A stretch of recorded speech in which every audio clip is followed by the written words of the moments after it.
السلام علیکم ورحمۃ اللہ وبرکاتہ۔ ایک شخص رسول اللہ صلی اللہ علیہ وآلہ وسلم کی خدمت میں حاضر ہوا اور عرض کیا، یا رسول اللہ، مجھے علم سکھائیں اور دین کے احکامات سے مجھے آگاہ کریں۔ آپ نے فرمایا، جاؤ، کسی پر غصہ نہ کرنا۔ وہ شخص آپ کی خدمت میں سے یہ کہتا ہوا اٹھا کہ میں آپ کے اس فرمان پر اکتفا کروں گا۔ جب وہ شخص اپنی قوم میں واپس آیا تو اس نے دیکھا کہ اس کی اور دوسری قوم کے درمیان جھگڑا ہونے کو ہی تھا۔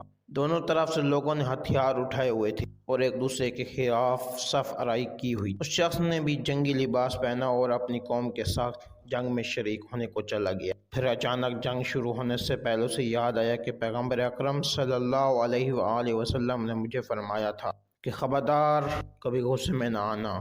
اس نے اپنے ہتھیار زمین پر پھینک دیے اور دشمنوں کے پاس چلا گیا اور کہنے لگا، بھائیوں، خون بہانے کا کوئی فائدہ نہیں۔